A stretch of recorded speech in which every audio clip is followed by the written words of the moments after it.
Google Stadia is now live, and we've had the chance to take an early look at the service that'll stream AAA games to your phone, laptop, or TV, all through the internet without dedicated console hardware. So Stadia cost $129 for the Founders Edition package and another $9.99 a month for the actual Stadia Pro service. It's boxed with a controller and a Chromecast Ultra, and that controller is just about the only dedicated Stadia-specific consumer hardware. It looks pretty generic, about halfway between a PlayStation and an Xbox controller, but it is pretty comfortable and has the standard loadout of triggers, buttons, bumpers, and sticks. Right now there are three main ways to play Stadia. On your TV via the Chromecast in the Stadia box, worth noting that existing Chromecast Ultras will need a software update to be able to support Stadia. It's also supported on Chromebooks, though with some limitations that we'll get to later. And speaking of limitations, you can only use Pixel 2 and above phones with the service. It will be coming to other devices, but there's no timetable just yet. And since Stadia uses Chromecast, you will need a phone for setup. Plus, desktop/laptop support is limited to Chrome OS at present. No timetable for Mac or PC support through the Chrome browser, though you can be sure Google is definitely working on that. So in case you couldn't tell, it's still really early days for Stadia. That said, and with the added caveat that the footage you're seeing here was captured at Google's London HQ, so you'd expect good connectivity, the fundamentals of Stadia seem to work really well. I didn't see any artifacting or compression weirdness with the streams, which were running at 1080p on the Pixelbook and 4K 60 on the TV. So you can take that as confirmation that at least in ideal circumstances, Stadia does indeed work. Gameplay is smooth, looks good, there's no perceptible lag that I was able to notice.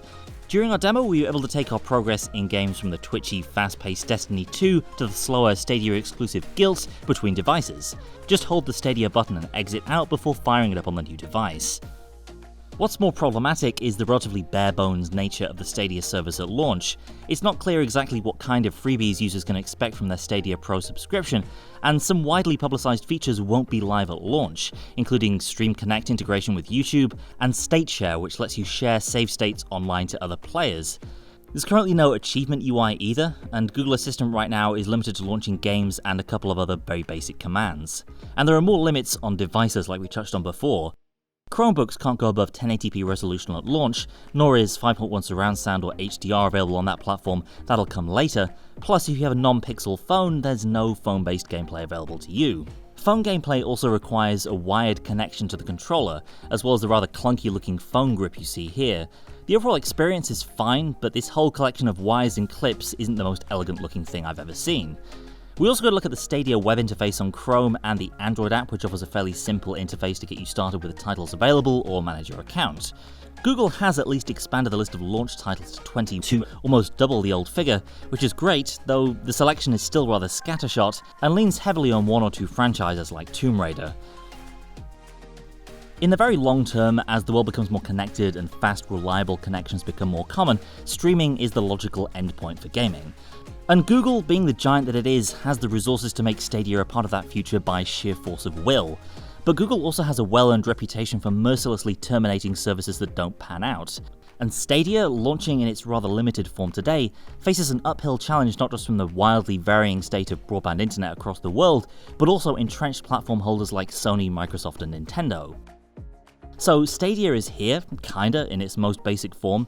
If you buy the Founders Edition, you'll get in on the ground floor of what'll eventually become something pretty exciting, but already critics are crying that Google is selling an incomplete product, and to be honest, they've got a point.